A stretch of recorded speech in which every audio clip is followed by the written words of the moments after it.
Live. You're listening to Live with Men, the podcast. Asante sana kwa kusikiliza Men, the podcast. Tumefika tena, another week, another episode, another session. As usually what we do, we sit down and we discuss everything men, but specifically about mental health for men. So thank you again for keep on listening to Men, the podcast. If kuna kitu nataka kutuambia, we have our two social media pages. Tunazungumzia Instagram na Twitter ni @men_the_podcast. Ingia pale if you want to comment, you want to share, there's something you want to find out. And our DMs are open, you can slide kwenye DMs zetu kiurahisi kabisa. Haina neno. Nadia, how are you? I'm good. Uko poa? Niko poa kabisa. It's been great. Our problems, but it's been great. But we move. So they say, but we move. If I die, I die. If I perish, I perish. If I perish, I perish.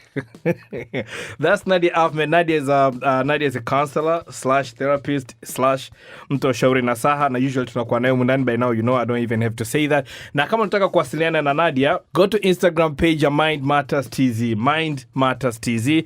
Let's talk about what we are talking about today. What makes a man? Who is a man? What makes a man? Katika current context, mwanaume ni nani? There are so many things going around about it. Even I don't have the answers. Kwanza kabisa, I have my big brother here with me. My mentor, the guy ambaye siku zote nampaga sifa nyingi sana. Lakini kama unakuwa unanifuatilia kwenye social media na unajua historia yangu kwenye journalism, then this name is not new kabisa. Ni jina ambalo liko familiar. Josh Murunga is here with us today. Thank you. How are you? Asante. I'm fine. Nashukuru kwa kuwepo hapa pia na the job that you're doing with the podcast. I think it's great for men and humanity. And humanity. We put that on our CVs, Nadia. Yes. Tutaweka kwenye CVs. We're humanists. We are humanists. And also we have Leslie with us. Leslie, how are you, man? I'm good, man. Uko fresh? Salama kabisa, nashukuru. I'm happy to be here, and before niendelee, nakipenda kutuma salamu kwa rafiki yangu moja anaitwa Sakri. Leo ni birthday yake. Happy birthday. Shout out to, what's the name? Sakri. Shout out to Sakri. I don't know by the time this podcast come out. Happy birthday. The husband is called Ofio. Happy birthday to him too. Hey. Yeah, and my friend Esther and Lillian. I said I'm going to say hi. You're clear the men of your word. Yeah. Karibu sana. With me and you tumeongea kwa muda mrefu sana kwa kwamba and we talked about a lot of things, and a lot of things ambazo tunaweza kuja kuzungumza kwenye podcast. So I assume for both of I'd like to think of for both of you, this is just the first of many ambavyo tutakuja kuendelea kuzungumza na. We have another guest coming up, lakini akifika tutamintroduce as well. But all in all, thank you guys for coming through. Tukisema tunamzungumzia mwanaume wa Kitanzania, mwanaume wa Kiafrika. What makes a man now? Maybe we can start na Josh. You've outlived. You've been a man longer than us. You've been a man longer than us. Nana hapa birth certificate yangu. Yes. Anyway, mimi asante kwa swali lako. Na hisi katika miaka hii ambayo tunaishi sasa hivi ama umri ambao tunao 2020, vitu vingi tunapata pressure kutoka kwenye vitu vingi ambavyo lazima tukubali kama the man that we used to know kama man, kwa mfano umri wa baba yako in the 80s.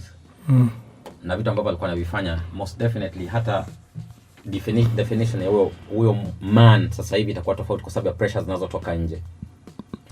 So kwangu mimi kusema definition ya man sasa hivi ni nini siwezi kujua, lakini mara nyingi mimi wanasema kwamba how much does this man allow pressure kutoka nje kubadilisha what he essentially is supposed to do. Yani anafaa kufanya nini kila siku kimsingi. Kwa hiyo kwangu mimi kudefine inakuwa ni vigumu kidogo, lakini mara nyingi nasema kitakachofanya watu waseme yule naye ni mwanaume ni vitu vipi ambavyo huyu mtu ameruhusu vije vya affect operation yake kama mwanaume.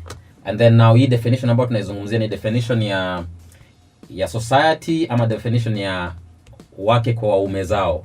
So sometimes I wonder hii question ni ya society ama mostly married men, afu wakasema kwamba yule naye ni mwanaume. That's interesting. Leslie, what's your take? Honestly, first of all, let me say, whatever I say in this program is my opinion, and not the opinion of the podcast makers. Disclaimer. Ni opinion Thank you, yangu. Leslie. Disclaimer. Me and Nadia hatuhusiki. Abusiki. Yes, yeah. Lakini you cannot ask this question and get a direct answer. Lazima uiangalie comprehensively ya kwamba kwa mfano wakati mama tuangalie wazazi wetu, let's go back. Saa zingine ukitoa context kwenye story, ukitoa context inakuwa your opinion, and I've told you this a very very many times. Narrative inabadilika. Kwa mfano tuseme Nadia anapenda kunywa chai. Nadia anakunywa chai sana kwa ofisi, anamaliza maziwa. Lakini ukweli hii studio it's very cold. Ukitoa context ya studio ina baridi, unaona Nadia anakaa ni kama mtu ana waste. Lakini the true context is that she's drinking that too for the sake of aweze kupata nani?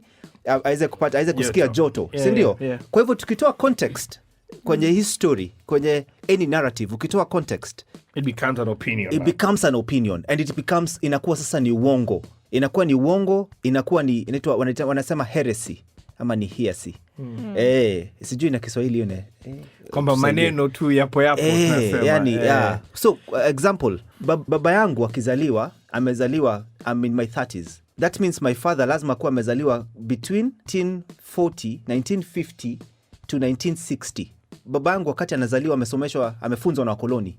Baba yangu amemkuta babake akiwa very poor. Baba yangu wakati akiwa mchanga, kile ambacho alikuwa anataka tu ni walikuwa hawana chakula kizuri. Kwa hivyo baba yangu alikuwa anasema nikipata watoto I'll ensure I'm a provider. Nitahakikisha nimefanya nini?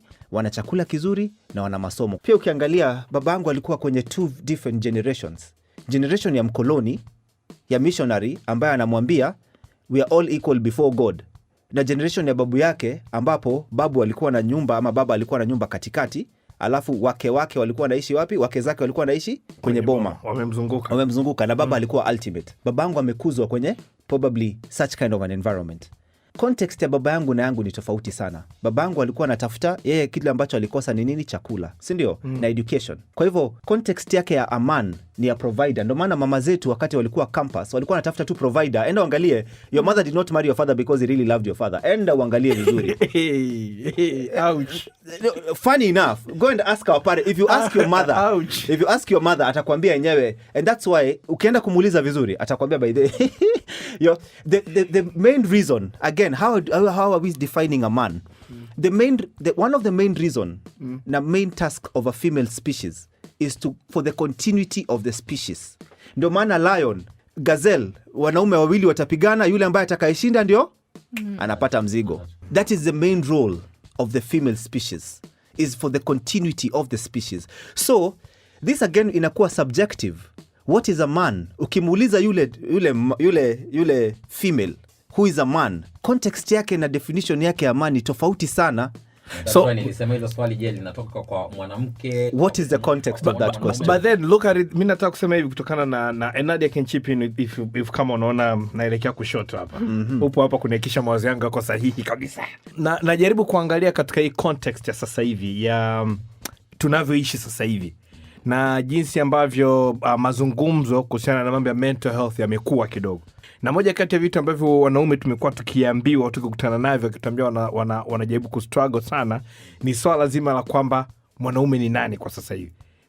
Josh umeelezea vizuri kwamba wewe umesema kwamba kwako it's to do what you're supposed to do na kuacha hizi external pressure kuweza kudefine wewe. Na kwenye current context tunaokaa hapa tunazungumzia wanaume wengi especially vijana ambao wako kama conflicted kwamba hiki nikifanya hiki ndio kipimo cha wanaume. Kwa sababu siku hizi unakuta wapo wanawake ambao wanapata hela kuliko wanaume, and then wanaume na wabother kwamba you making money than me, manake wewe unaweza ukaprovide kuliko mimi, and then it bothers me.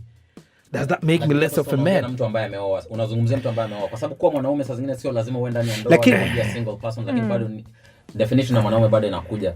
Nadhani pia kuna swala la culture being with an African background. Speak on it. Alichosema Leslie, baba amelelewa yani kwa misingi hii, na mvulana hafanyi hivi. Hadi unapokuja kupeleka sijui unaenda jandoni kama Wamasai wanavyofanya, haufanyi hivi, haufanyi, ama unafanya hivi, unafanya hivi. Wakati huo tunapomzungumzia huyo mwanaume, usimsahau mwanamke. Wakati unamzungumzia huyo mwanaume wakati alikuwa anajengwa, huyo baba yako ama mimi baba yangu, when he was being built to be a man, there was also a woman in that picture.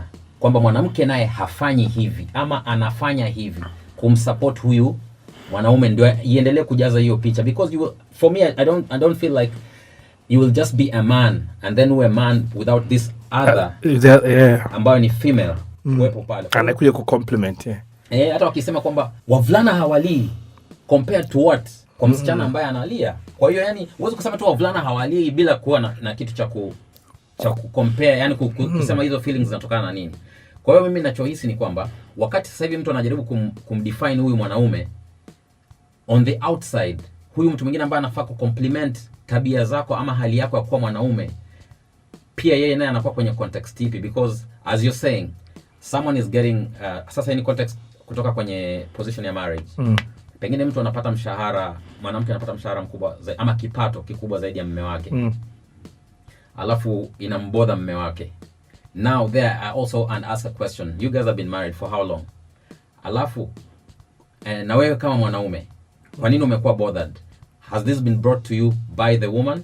Ama wewe mwenyewe umeaccept kama nilivyosema kwamba external pressure zikufanya wewe ujisikie kuwa naive ama inferior kwa sababu mke wako anapokea kipato kikubwa? Lakini mimi nahisi kama wewe ni mwanaume na ukaendelea kuplay role yako kama mwanaume na hizi factors za kutoka nje zikawa hazikusumbui sana, nadhani bado utaendelea kukaa kwenye ile misingi na hautapata pressure kuanza kuulizwa kama wewe ni mwanaume ama sio mwanaume. But my question will be, and that's the one question I always ask, is Hey, Dr. Mboni is here. Karibu sana. This is Dr. Mboni Kibelloh, PhD. We've been just joined by her. Karibu sana. Asante sana. Pole na traffic za Dar es Salaam. I was saying, what definitions are this ambayo napewa kama kijana? Kwa mfano mimi niliambiwa kwenda jandoni in my community kitambo ilikuwa rite of passage. Sasa hivi kwenda jandoni sio rite of passage anymore. Ni mtoto wako asipate maradhi HIV, kwa sababu they say circumcision reduces the rate of getting STIs. Si ndio? Ndio maana unapeleka mtoto for circumcision kwa sababu ya afya yake. It has stopped being a rite of passage anymore. But that one made a man then. You are called a man. Ulikuwa unaambiwa your spear has been sharpened, go use it. Sasa hivi mtoto wako anaambia wewe ni kupate. First of all, kwanza unashangaa anaitumia wapi na nani? Is it I don't want to get into that discussion, but first of all, you're very scared where your son is going to use his spear. You get? Now kitambo at least ulikuwa unajua inatumika wapi, lakini siku hizi tuko very scared as parents. But again, that is not something you're going to tell your child. So moving forward, huyu mtoto ana hii definition of a man inatoka wapi? Kwa sababu kumbuka tuna influences. Kwa sababu again, kwenye nyumba yetu babangu alikuwa anapika, babangu alikuwa anaosha, my dad did house chores. I do them a lot. So for me, is that you are the product of your environment. You are the product of baba amepika, ameingia jikoni, ametoa yawa mambo ya kusema kwamba jikoni usiende. Vitu vingi sana ambavyo vilikuwa vya Kiafrika mimi alikuwa anavifuta, alafu anakupa explanation yake kwamba hii walikuwa wanasema hivi tu kwa sababu hawakutaka mtu afanye. Kwa hiyo sasa hivi doesn't mean, lakini hiyo kwenda jikoni tumeenda kwenda kuokota kuni tumefanya, kuosha sufuria. Wakati mimi mamangu anapata last born wetu 81, sijui mlikuwa wapi. Mimi nilikuwa shambani bado in form of maize. Dadangu alikuwa anaosha sufuria, yani kwa sababu she was a bit older. Kwa hiyo alikuwa anaosha zile sufuria, sisi wengine tunaosha sahani na vikombe. Lakini baba alikuwa anawahi kutoka kazini ili kusimamia haya mambo yote. Tukishafanya hivyo yeye anapika hadi mama alirudi kutoka hospitalini na mambo kama hayo. Kwa hiyo nilikuwa narudi tu kwamba probably I'm lucky because kuna vitu ambavyo alitufundisha kama a man or a boy should do this, lakini kuna vitu vingine alishavidismiss mapema sana, na kwa hiyo haviwezi kunipa mimi pressure as I grow older kwamba you can't go and do this. Do you think kama parents wetu wamechangia sana kwenye kushape how we as men view men and how our counterparts, meaning partners, the people we're with, na wenyewe kuwa na expectations zao kwa wanaume? I'll give you an example. Right now, a lot of men are being raised by women. Baba zetu wamekuwa absent half of the time. So, nilikuwa nijifunze kuwa mwanaume kwa nani na hayupo. First of all, akija nyumbani haongei muda mwingi. We gravitate towards what we know. Mimi sijamuona babangu. I can remember the number of times I saw my parents associating is ndio vile najifunza about association with with a wife with the opposite sex. Kwa hivyo, me, I learned how to be a man from a female perspective. Wow. It was my mother raising me as a man, not my father raising me as a man. My father told me a man does not do this. He never told me what a man should do because he didn't do it himself. I think that as children they don't do what they're told. They do what they see. Like you can tell a child, usifanye hivyo, and they'll do exactly that. But the things that we don't think they see in us, those are the things that they copy. And when you grow up, as I don't know about women, like for example, men, I don't know about men, for example, women, you start seeing traits like, oh, my mom used to do that.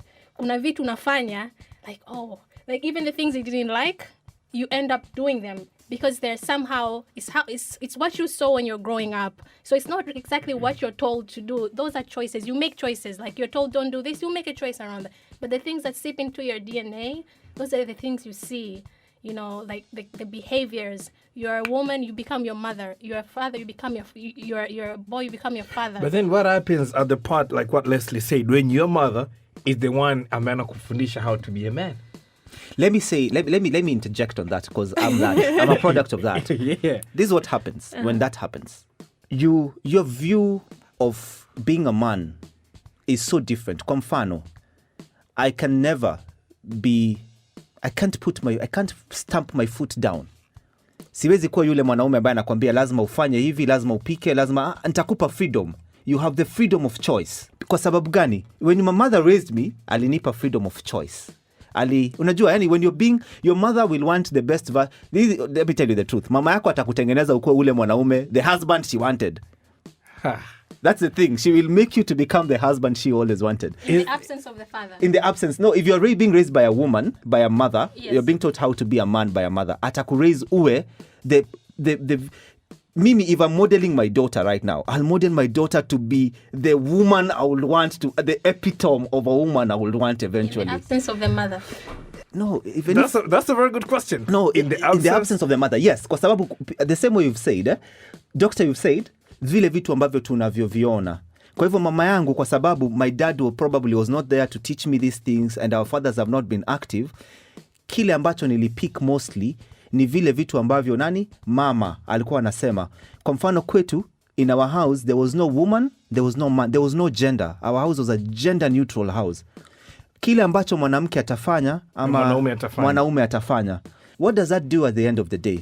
Unapata mimi kama mwanaume, my biases are what my mother made. It's about what I saw and what my mother made.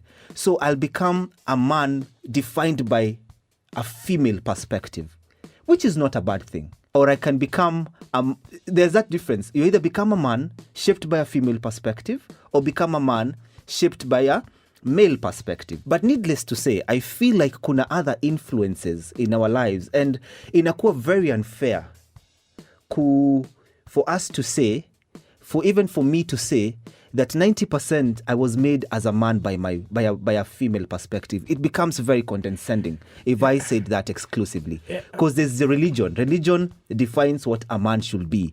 There's culture. Yeah. There's environment. Kwa mfano, there's a lot of things that define. Kwa hivyo, sioni tunaweza sema hiyo definition ikiwa moja kwa moja tunaitoa kutoka kwenye basket moja. I think it's a buffet. Yeah. Nadia, do you think there are things that are being misconstrued in terms of what makes a man in the current context? Well, I think the whole topic is very, very subjective, as we've all kind of seen. Like all of us are a product of our genetics, are a product of our environment.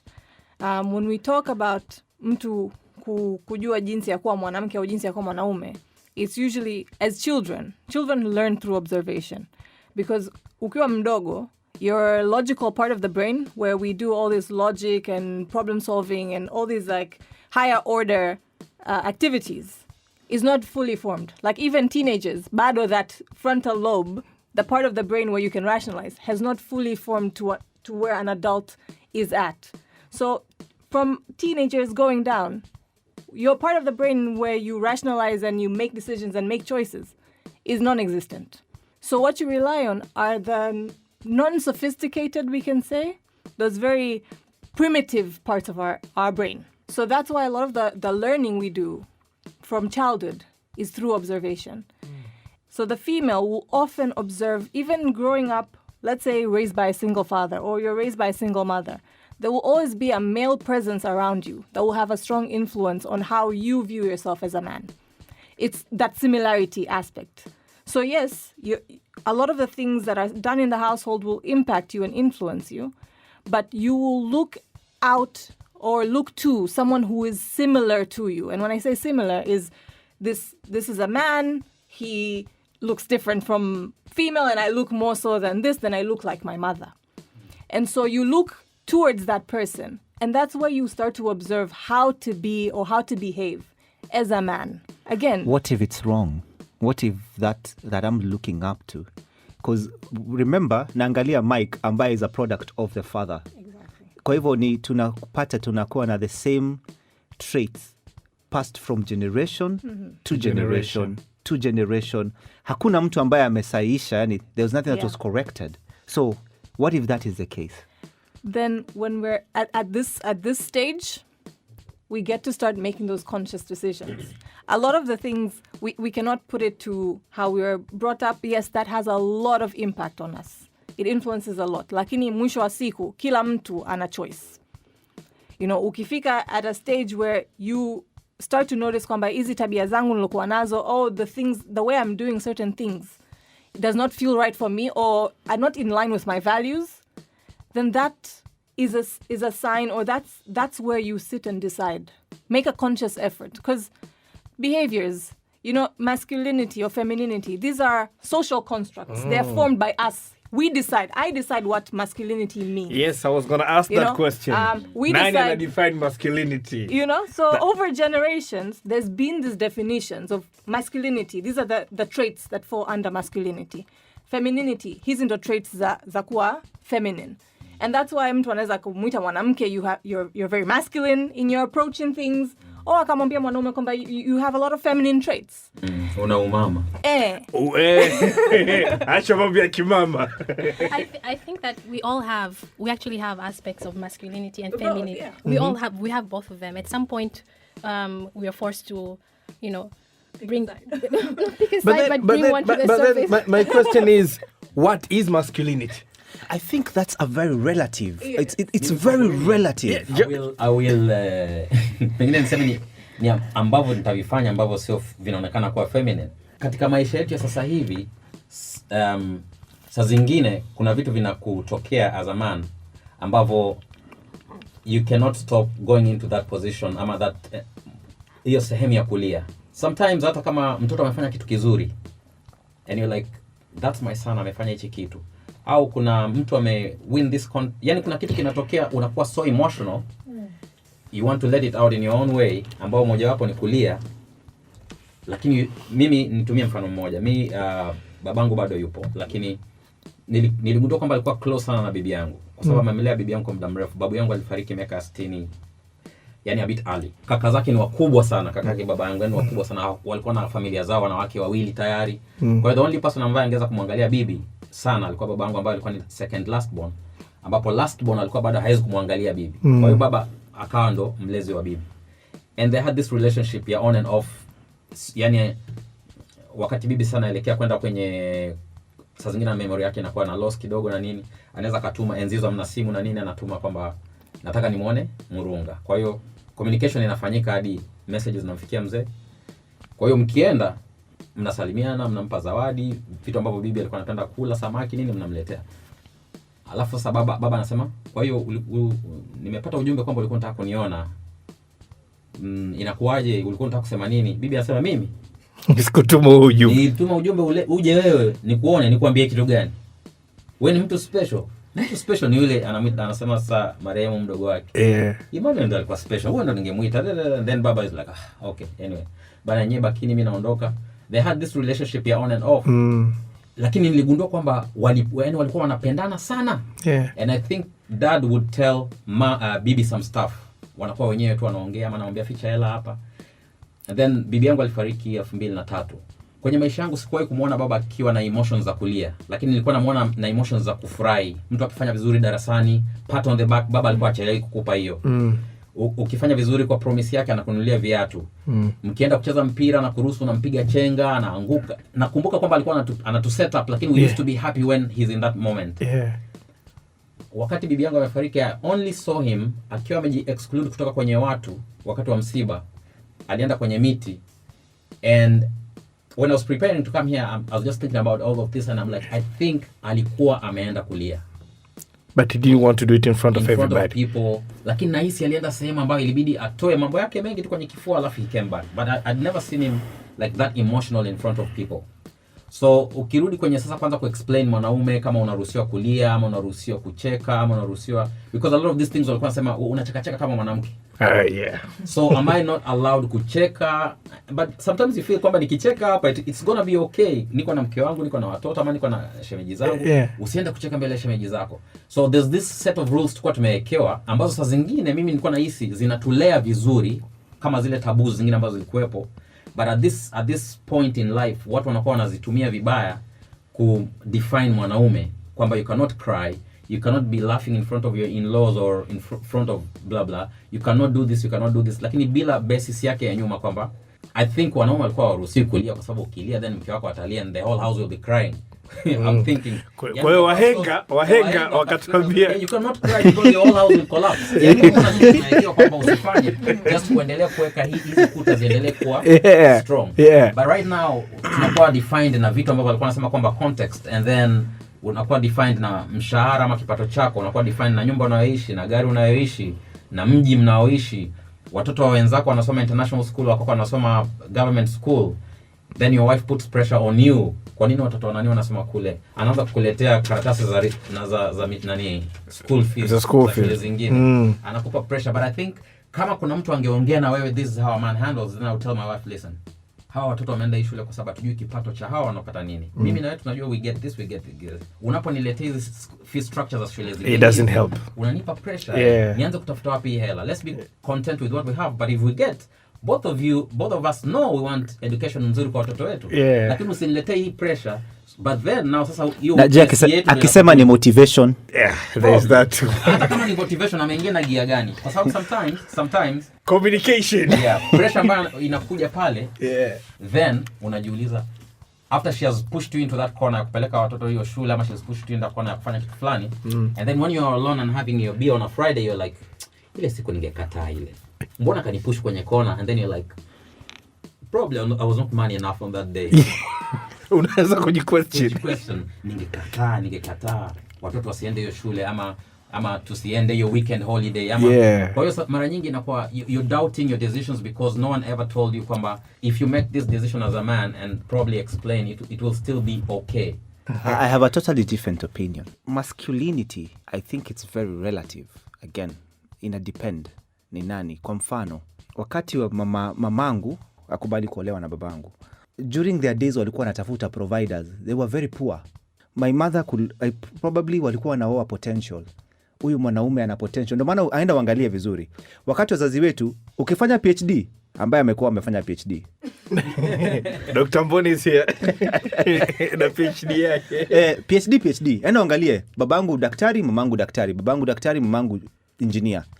Walikuwa wana marry, kulikuwa inaitwaje? You marry equal or higher. The woman alikuwa na marry equal, ama alikuwa anakubali kuolewa na equal ama higher.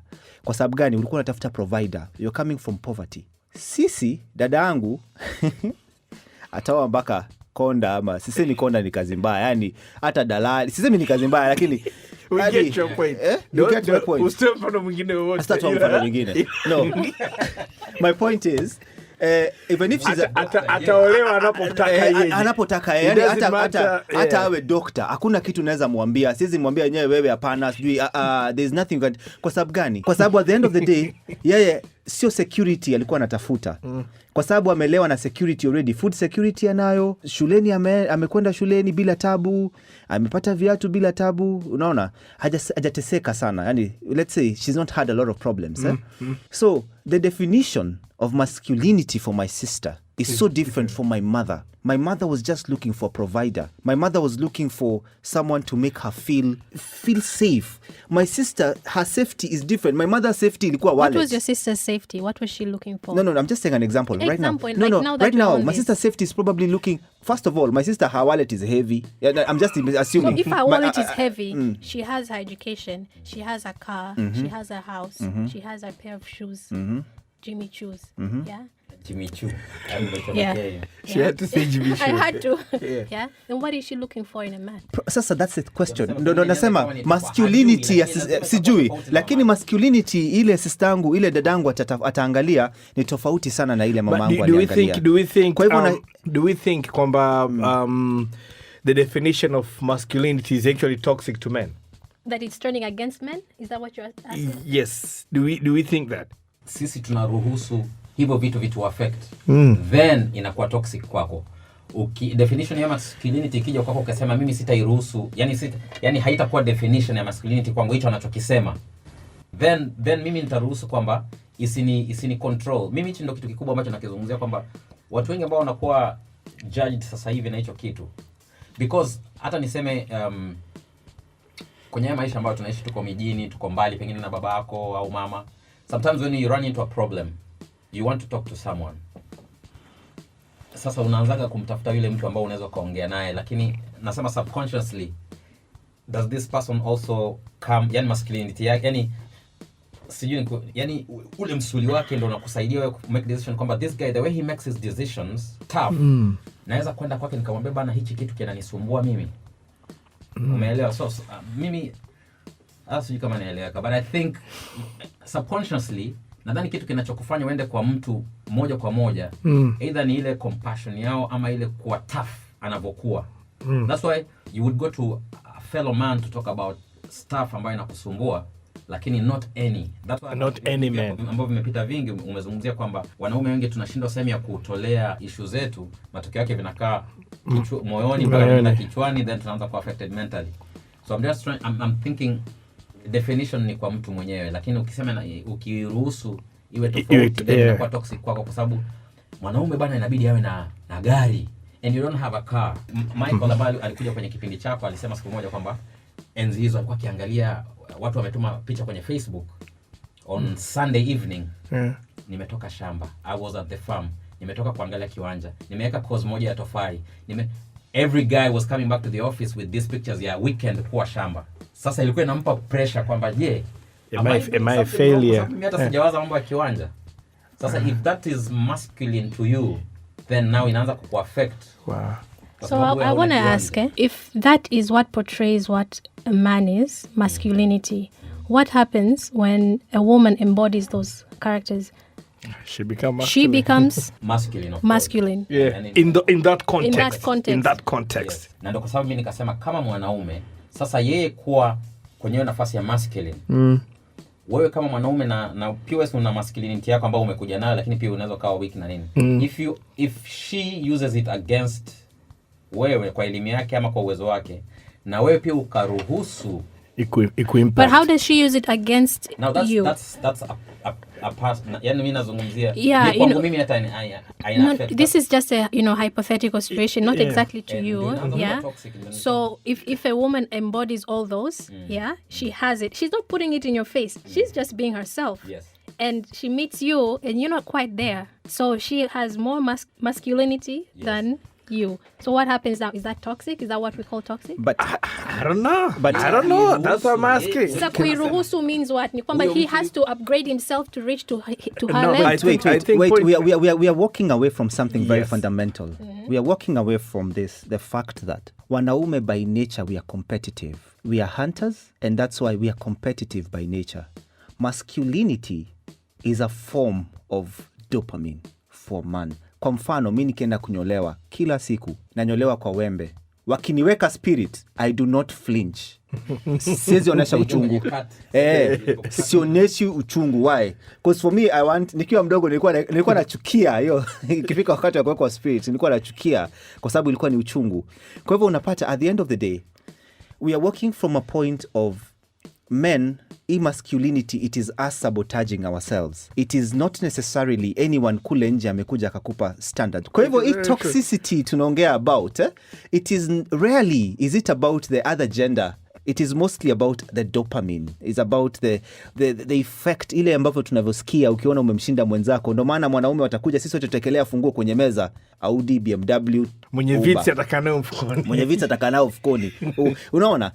And at the end of the day, we are walking away from the point of this masculinity aspect is very relative, and apart from that, it's also very subjective, and it also is influenced by a lot of our bringing. I think let's go back. I hear a lot of masculinity being toxic and blah, blah, blah, blah. To clarify to kwamba, feminine traits, masculine traits, none of them are toxic. And as Dr. Mboni said, kwamba both women and men possess both these qualities. Yeah. However, the way our society, the social construct of the gender construct, males, these are the behaviors, habits, and traits that are attached to being a male. And then these are the traits, characteristics, and habits that are attached to being a woman from the dawn of time. Yeah, since when they decided this is a man, this is a woman, there were characteristics and traits assigned to both. Now, it's just a human condition. We need to have order and structure to things. So hizo kuattach hizo traits ni moja ya njia yani kutusaidia sisi kujua how to conduct ourselves, what we need to be doing. But that doesn't mean that a man cannot possess the feminine characteristics or a woman cannot possess the male characteristics. Coming back to the toxicity, I feel like there's a few characteristics that are attached to being masculine, like maybe perhaps being aggressive, because kuna emotions that wanasema are mostly male emotions, or men can portray those emotions more so than women, or more confidently, and it's mostly anger. Anger is that emotion that is like at the top of the list. So if a man is angry, then it's okay. Yes. But that too is an emotion. So when we say women are emotional and men are not, are we really being realistic? Because anger is an emotion. If they possess the capacity and ability to be angry, you possess a capacity, ability to be compassionate, loving, happy, and all the other traits, nurturing, that a woman possesses as well. But what I meant is women will mostly tap from the basket, from the tap of emotions rather than men. Men, we live our whole lives avoiding emotions and running away from it. And then yes, and because by the men, we actually affected more by emotions because we don't know how to deal with them. Look at a loss. Exactly. A man does not know how to deal with loss. Exactly. You get, compared to ladies have been losing. Yani, we've been allowed to embrace our emotions from the beginning of time. That's why they say women are emotional. Yeah. And men, kwa sababu angalia even today, like I have siblings with children, boys and girls, and I see how they treat their boys and girls differently. The boys, don't cry. You need to protect your sister. Wewe ukiwa unalia, itakuwaje? Dadako atafanya nini? When the sister is crying, it's okay. We nurture her. We embrace her. Tunabembeleza. As parents, we're also perpetuating kwamba, boy, emotion unayotakiwa kuexpress. If you're angry, be verbal about it. Let us know what angered you. Umeumia, unataka kulia, usilie. Kwa sababu hauruhusiwi kulia. Itaonyesha kwamba wewe you're weak in front of the community, in front of everyone else. And a lot of the time, ukiangalia, it is us mothers who tell our boys do not cry. So when we are talking about this topic of what is masculinity and what it means, a mother is an important role in any child's upbringing. A father also plays a great role, but it's also the messages that our boys and a boy child hears and receives from mothers that influences what they understand about being a man. So if you're growing up, mzazi wako anakuambia wewe ndo provider, we're protector. If anything happens to me or your father, you're going to need to stand up and be in front of the line. We're four of us. Our youngest is a boy. And always my mother would tell him, dada zako wataolewa. Wewe utabaki utuangalie sisi na dada zako wakiachwa or anything happens, utawaangalia na wao. So these are the messages us mothers are giving our boys. You know, and that's probably the messages our fathers received from their mothers and grandmothers. So all of this that we're learning, I think ni muhimu. There's a lot of factors in our influence. Society, understandings, the constructs that are out there, what we see on television, what we see in our parents, in our households, in schools, But the most important part is, what are we doing about it? Do we want to end this whole toxic masculinity and what it means to be a man? How are we helping the men define what it means to be a man? Are we allowing men to embrace their feminine characteristics and traits? Because there was a talk by Dr. Brené Brown. I don't know if you all know her. I love her. She did her research and she found a lot of men. And one of the men was a husband. She's like, you know what? You're telling me to embrace vulnerability. But most of us, the first person who will attack us for us being vulnerable are our daughters and our wives. Because their reactions...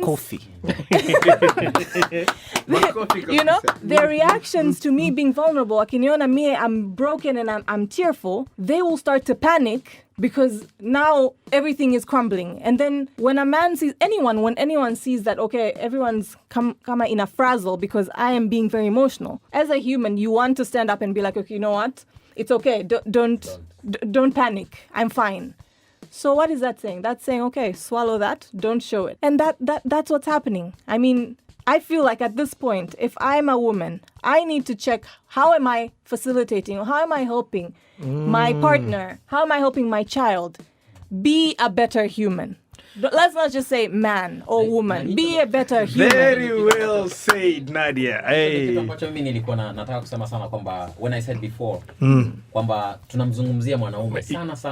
Yeah. But from my position, if you don't have a good woman to complement hivi vitu vyote ambavyo amevisema, we are going to crumble. That's why sometimes I say hizi pressure za kuuliza masculinity, sijui ni mwanaume wa kutosha, hayo maswali hata hayatoki kwa wanaume wengine. Yaani hayo maswali yanatoka kwa wanawake ambao wanafaa kutupa sisi support. I always tell my wife, if it wasn't for her, sidhani kama tungekuwa pamoja hadi leo, kwa sababu tu ya vitu vidogo. Lakini na mimi kuna role niliplay kwa sababu yeye alikuwa na supplement some of my weaknesses. Kwa hiyo as she's saying kwamba she will make sure sitaki kumuona Josh akiwa hivi. So what am I going to do? I'm going to do this. There was a time I was transitioning between employment and employing myself hapo katikati, and now I don't have money, and checks zangu ambazo nilikuwa nimezitegemea zimeshazitumia, nimenunua gari, nimefanya hivi, and I don't have money, and every time she used to come back home she would find me at home. This is between my last employment and when I started my company. Yeah. Akirudi nyumbani nipo na mtoto, nimemchukua mtoto kutoka shule. Yani nilikuwepa, and for me I was so comfortable because nilikuwa najua tu soon nitaanza kupata things will work out. Work out. And I was enjoying time with my son at that time. Akirudi tu kutoka shule, basi nikipiga honi getini nipo. I was available and I felt kwamba I'm playing this role, baba kuwepo na nini. Lakini there was times she would be at work and she would be like, kwenye kibubu pale uliona, I put some money in case you need anything and stuff. She would not be telling me nenda bar. Lakini wewe kama mtu mzima ulipata ujumbe. Huyu jamaa anakaa huko ndani, inamtosha ama kuna kitu ananificha? Yeah. So I think she's just complimenting ama anajaribu support kwamba huyu mtu nataka uendelee kuwa unachokifanya, and don't doubt yourself and just be in that position. And you'll still be a man. You don't have to feel less of a man now because of your transition. Kama nani. But she's so kwenye hii argument ya mwanaume ni nani, nazungumzia wanawake au mwanamke kuplay role ambayo ni very pivotal kuendelea kumfanya huyu mwanaume yeye aendelee kuwa man. I definitely agree with Nadia. I also agree with Josh. Ni kitu ambacho I was even thinking about bringing up at some point. Kwamba really wanawake, we have a very important role to play kwenye, the dynamics za nyumba. Kwamba that's why I like to go back to my point kwamba we have feminine and masculine energy, and we have to be intelligent, emotionally intelligent enough to know when to kind of tone it up or down, because at that moment your wife could have decided to tone it up a bit, that so-called masculine energy, but she went feminine. She nurtured, and that is why you felt the way you felt. You felt like it was safe, So I like this point you also made of Brené Brown. I follow her a lot as well. Vulnerability. It takes courage. It takes courage to be vulnerable. Even for a woman, it takes courage to be yourself, to be your authentic self. To just open up and say, "This is me, and I'm going through a tough time." So if you find a partner who actually allows you to cry, allows you to, to just go like, look, I messed up, or I don't have this, then, I think it removes that element of toxicity in a relationship. Yeah. Yeah, another one, and this is something about nisema nitauliza for both of you.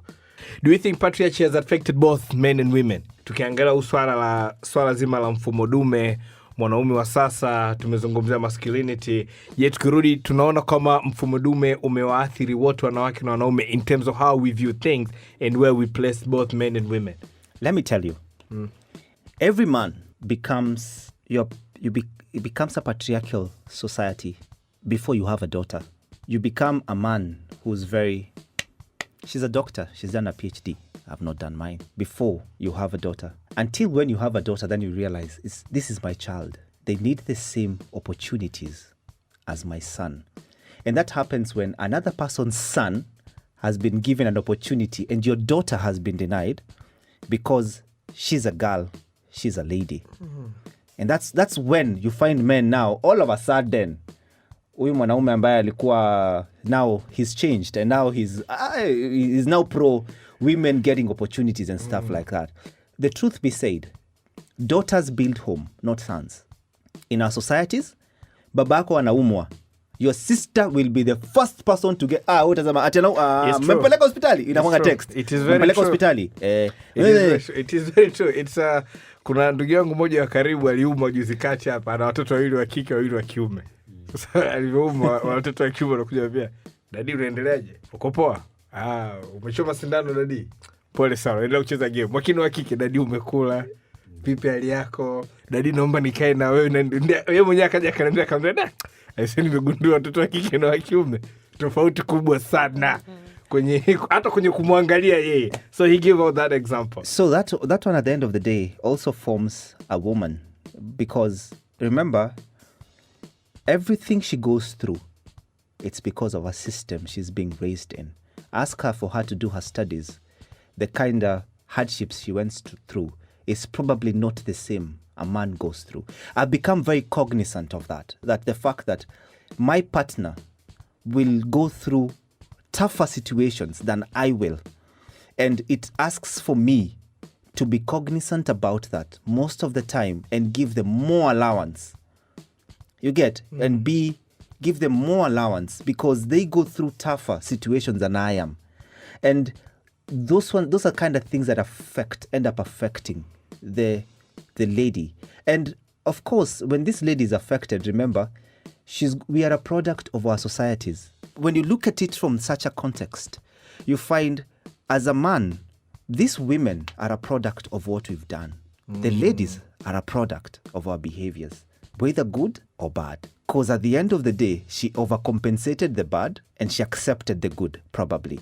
So that's why we end up blaming a lot of women half of the time, forgetting that as men, we also played a very crucial role. But the thing is, I don't think men know it, because half of us are running away from realities and facing our emotions. When you go to therapy, you find a guy, when a man says they're going through therapy, everyone is like, mwanaume kusema enda kwenye therapy, the first thing is umefikia huko, wewe una matatizo gani? Baba anaanza kukaa sasa suicide watch. Wewe wanakutext karibu kila siku, mambo uko mzima, uko sawa? They want to make sure you woke up in the morning because uko under suicide watch. Na hapo tu mtu anakuwa amekaa ametafakari, amesema you know what, siwezi kuendelea hivi, let me look for help.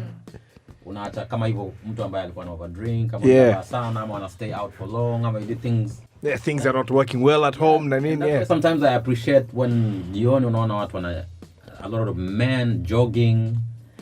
These are the people who utawasikia nasema unajua nini, nataka niende kwa therapist so that ni sort out the issue. I've thought about it many times. Only that I'd never heard of her until nianza kusikiliza hii podcast. Hey, shout out to Men the podcast. Shout out to Men the podcast. Mimi hapa ni manager wake. Not kwenda tu kwamba naumwa ama kufanya, lakini you feel sometimes kwamba naweza nikapata opinion ya mtu mwingine ambaye hatakuwa biased. Yes. Na ataongea na mimi, alafu aniambie unachokifanya. Objective. And hapo anaweza kukuambia nyumbani kwako kuna hichi. Correct? Yes, then which means ataanza kukusaidia kuelekea kwenye vitu ambavyo unahisi kama vinakusumbua. But then because saa zingine ndo kama hivyo, we are men and stuff, unaamua let me cross to the next pub, I'll drink, I'll talk to the guys, and I'll not even talk about my problem, lakini I'll feel like a few hours zimepita, I can go back home. But lakini huja address issue ambayo Leslie anaizungumzia. Kwangu mimi I've always thought kwamba wanaume, because I even think enzi za wazee wetu, they would try and find hizi kwenda kwa therapy na vitu fulani. That's why you would find mtu anasema kwamba it's easy to talk to mjomba wako kwa sababu mjomba wako hawezi kuweka siri. Ni rahisi kwenda kuongea na shangazi kama wewe ni mwanaume. Mimi nadhani hizi systems zilikuwa zimeweka kwa sababu hizi, kwa sababu shangazi has the best interests za kwako kwa sababu ni mtoto wa kakake ama mdogo wake wa kiume. And you talk to them about stuff and they'll be like, don't panic, nenda shule. Hiyo shule ambayo baba amekuchagulia sio nzuri, lakini mimi nitatafuta njia ya kuongea naye uende. So this was a chance for men to express themselves. Lakini kitu kingine ambacho mimi wanasema ni kwamba kwenye hii society ambayo tunaishi sasa hivi, tumesema hivyo, when the Maasais wakifika umri fulani wanapelekwa mafundisho fulani, wanarudi tena wanaenda, kwa sababu kuna vitu set ya vitu ambavyo wanawekewa, fanya hivi, uweze kufanya hichi, uweze kufanya hichi. Najiulizaga saa zingine sisi na makabila mengine ambayo tumeacha hizi culture zetu nyuma, like me before I got married, did I ever sit with my dad even for 3 hours kuzungumzia tu masuala ya ndoa? I can't remember. Kuniambia tu kwamba kwenye ndoa fanya hivi, usifanye hichi, chukua hichi, usichukue hichi, ikifika wakati huo hakikisha unaongea, usifanye hichi. Katika kazi zetu za media, there's a lady who brought me, alikuwa anatafuta kazi, akaniletea a DVD with her show. Akaniambia, I have this show, I have never seen a show like this on TV. Kwa I think mkinipa support na equipment zenu na nini, it will be a very nice show. So I slotted in the DVD after she left. It wasn't good quality, lakini I was just trying to see what her idea is. Alikuwa ameenda huku nje ya mji kabisa. She was talking to 2 old ladies kuhusiana na masuala ya ndoa. Na maswali yake ya mwanzo alikuwa kwa nini ndoa za siku hizi zinavunjika mapema, kwa nini hazilast, kwa nini kuna, yani alikuwa maswali yake mengi yalikuwa maswala ya ndoa. And these 2 old ladies wamekaa chini, wamenyosha miguu kwenye mkeka, wanaongea. There was so much that they spoke in that interview. Lakini I picked something at the end of that DVD.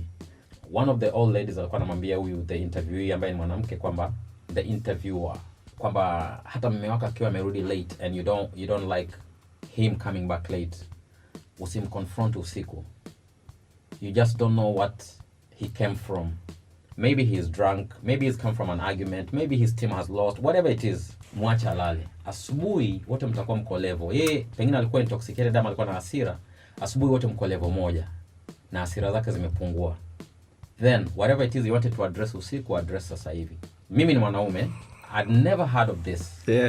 Na I took a lesson from that because nilisema probably if I came back home late in this situation, I'm not sure if my wife would confront me or not confront, lakini niliwahi kumwambia kwamba I saw this DVD and this is what I saw. So nimempa darasa kidogo tu pale, lakini I feel like there's so much ambao sisi wanaume hatupewi na hatuambiwi. At the end of the day we make so many mistakes hapa mjini.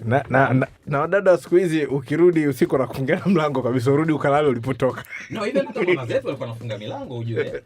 Rudi lala huko ulikotoka. Wewe si bingwa kutembea usiku.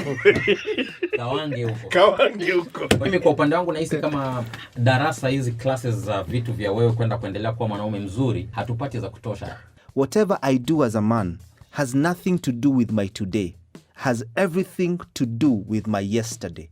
And that's why when these people sit down with you, they unearth. Kwa mfano mimi babangu hakununulia viatu sana. Alikuwa hapendi viatu hatukununuliwa sana. The first thing I did when now I have money, mimi I restrained myself from buying shoes. Mpaka leo. Well, no, it's just that right now after I went through a lot of therapy, I came to learn by Nadia kwamba by the where this is coming from. But by default, mimi sita kudanganya Mike. I will see shoes, I will buy. Babangu hakununulia baiskeli. Alinipromise nikiwa class 2, nilikuwa number 9. Akasema ukiwa 1. No, ananiambia nikifika 9, nikifika top 10, atanunua baiskeli. Nilikuwa nakujaga 14, 15, kafika top 10. Ukajitahidi. Kuna watu wa kufanya mitihani hapo. Kuna watu wa kufanya mitihani kadhaa. Lakini either way, you made it. All things worked together for good. So, what happened? Sikununulia baiskeli. The first thing when I got a job, buy a bike. After a while, I had 3 bikes. Yani kulikuwa na baiskeli na mpaka sasa hivi nikiona baiskeli inauzwa nitaulizia bei. Yani, I will really restrain myself. So sometimes when you talk to someone outside a circle that you have, because you need to be very conscious the fact that your circle, you're probably going through the same things. I want to look at it from another angle. Yeah. As a man, okay, as a grown-up, you're in the grind, you're working 9 to 5. You don't really want to share your problems with your, colleagues, yeah? You go home because you're trained to, suppress things. You don't want to share with your wife that, Leo, my boss really hammered me. Or, I lost my job. Or, I just, I didn't meet my targets. Because she's going to look at you like, are you losing it? Are we okay? Is our family okay? So you suppress. Kwa wanawake, we talk to we go home, you can talk to your shoga kwa simu. Even if you're from the same circle, lakini you vent, you communicate, you get it off your chest. Men, you suppress. You go on 1 month, second month, before you know it's December. How can you be that, how can you hold on to all these things the whole entire year without feeling some sort of way? Yeah, I know same circle does not mean kwamba you're going to be getting positive or very good feedback that will help you change your life. Like in the mere fact that you're getting something off your chest makes a difference. So that's why I think women, we have therapists all around us. Like you go to your shoga, you go to your friend, you even talk to your female colleague, umbea mnakaa pembeni. That is a form of therapy. What do therapists really do? Half of the time, it's you talking, them listening, and then what happened? Like they're guiding you. They're like, sometimes you come up with your own solutions by yourself. Sometimes, often, okay? But they're giving you permission to talk, to listen to yourself, to listen to your own voice, and then you come up like, remember I mentioned context. Mike, I mentioned context. The therapist never leaves context and objectivity out of the window. That's one thing you always need to remember. I'm not saying your friend, and of course us as men, nikimpigia Mike, sitampigia Mike nimwambie, you see, like you, when you're calling your shoga and you're having these discussions, of course you're getting it out of your heart and it feels so nice, and which is very okay. But it is also you as a friend to be very cognizant to know that I am not here to offer professional guidance. Most definitely. That this thing goes way sometimes beyond me. It's funny what you've just said. I think it comes back to what me and Nadia were talking about yesterday, kwamba tunaingia kwenye Instagram nikiona quote moja tu, a certain quote, inazungumzia, for instance, labda be strong au accept juu ya flaws na vitu kama hivyo. Mtu anajua kama ndio ameshaenda therapy na amepona. So anachukua ile quote na anaipost kwake, and then you feel good, but after 5-10 minutes unagundua tatizo liko pale pale. Nadia, as we are winding up, I know you hate giving advices, and I'm not asking you kutoa ushauri right now. What are the things that we as men inabidi tuvichukulie kwa msisitizo sana in terms of jamii's expectation of what a man is? First thing, you need to dig deep, uangalie to you what it means to be you. Let's not put the men. It's important to have the context. Yes, I'm a man and I know society, this is how society views men. But ni muhimu, unajua mtu, you're easily influenced kama haujijui mwenyewe. It becomes easy to listen from outside noise and embrace it if you don't know who I am as a person. So as a man, sit down and reflect and don't reflect on what it means to be a man for me. Reflect on things that are more important, more subjective to you. What do I value? What is important to me? How do I want to live my life? And instead of looking at what does masculinity mean and let me live by that standard, angalia mimi mwenyewe nataka niishi maisha yangu kivipi. Live by your own standards. And when you are in relationships and you find that my standards are not in line with my partner's, sit down, have an honest discussion. Unajua people tuna avoid sana to communicate about difficult things. We often sweep things under the rug, au tunamezea au tunaendelea, we just push forward because we don't want to have these difficult conversations. But you find a lot of toxic relationships. That is the foundation of toxic relationships. When we do not communicate about what I value, this is how I live my life, these are the things that are important to me. And if those two are not in line, or maybe those are not supported by your partner, either way, then you're creating a foundation of a toxic relationship or a toxic situation. So as a man out there, if you don't know what it means for you to be you yet, find a therapist who will help you get there. Or find time to sit with yourself and jiulize. Kwa sababu when you put masculinity, femininity, these are all socially constructed. Kila mwaka, kila decade, the construct changes according to the people in that situation, according to our experiences. There's so many variables that control what it means to be male, what it means to be female, what it means to be masculine, what it means to be feminine. But one thing that will remain constant is what I feel, who is Nadia? You know, what does Nadia value as Nadia, not as a woman? There's so many things other women value that I don't value. That you don't, yeah. You know, there's so many things other men value that you don't value. So if you're working with that background, this is what it means to be a man, and that's what I'm going to embody and portray, then you're going to start living against your values. Utaanza kujichukia mwenyewe kwa sababu hautokuwa na this connection with yourself. Yeah. You know, there isn't, if it's like you're standing in a mirror, afu unaona mtu mwingine instead of seeing yourself, you know? So sit down, look at that reflection, and then figure out what do I want to see? Yeah. Who am I? For the rest of us living with men and living with the boy child, inabidi tuangalie, what do we want as a society to see? Because it's, again, as I said, there's no, masculinity is not negative, femininity is not negative. There's nothing, femininity is not weak, does not mean weakness. Masculinity does not mean strength. Vulnerability takes courage, you know? And being yourself is the most vulnerable thing you can be, because then you're leaving yourself open to being rejected. What if you don't like what Nadia is as Nadia? You can't hate what femininity is. Yeah. Because that's socially constructed. All of us females are feminine. But you can despise what Nadia herself is. Yeah. You know, you can despise what Mike is and what Mike stands for. Yeah. So that opens you up for a lot of, it makes you very vulnerable. It opens you up for rejection. It opens you up for criticism. So inabidi ukae ujifikirie, what do I want? If I'm an emotional man and I embrace my emotions and I don't see problem in holding them. Are you willing to put yourself in that position where you're leaving yourself open to being vulnerable? And not everyone. And you're vulnerable to people you trust. You know, people who've earned your trust. You don't just go in the middle of the street and start crying. How is that going to help you? Yeah. You know? Yeah. So ni muhimu kutafakari, kujifikiria, what do I stand for? Who am I? Mimi mwenyewe kiundani, who am I? Doing a long self-analysis. And that is what makes a person, I would assume. Exactly. I have a question for Nadia before you close. That guy is killing me on the other side over there. Just the last one. Yeah. I have a very simple question. With all this noise around us, how do I even listen to myself for this boy? Yes. Yeah, we have so much noise. How do we even get to listen to ourselves? I think the first thing is to start noticing that noise. Okay. And identifying kwamba this is external, because wengine tunakuwa na shida ya kujua if this is external noise or this is me. You know, that is our biggest challenge. Ni kwamba, when do I know that this is external noise and when do I know that this is me? So your first perhaps agenda or exercise would be to clear out and see, okay, this is what's happening. What is noise and what is coming from inside of me?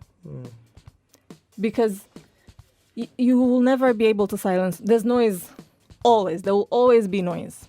It's just your capacity to be conscious about the noise is what is necessary, because that is a skill that you build. Unajua mtu akisema men don't cry and then you suddenly stop crying, do you believe that you shouldn't be crying? Or is that noise from outside telling you that your emotions are not valid, you know? So that's what's important. And I feel when we talk about therapy, that is what therapy does for people. It helps you become conscious and aware of what is external, what is internal. It helps you become aware of your habits and what in your habit is influenced by you and what has been influenced by your society, by your environment. And it gives you the privilege and it gives you the priority to pick and choose what you value, what you want to move forward with. That is why we should all do therapy, people. Just kuwa healthy too. Bwana, thank you everybody ambayo mmekuja leo. It's been a very great, interesting discussion about what makes a man. This is Men, the podcast. Kama unataka kututafuta, we know our social media accounts. at Men the Podcast on Twitter and on Instagram. Tulikuwa tuna Josh, tulikuwa tuna Leslie, tulikuwa tuna Dr. Mboni.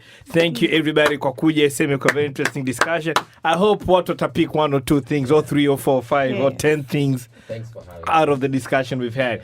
Mi naitwa Michael Baruti. Nadia is here, or Nadia was here, or Nadia has been here, or Nadia is always here. Till next time, man. Thank you and keep on listening to Men, the Podcast. Men, the podcast.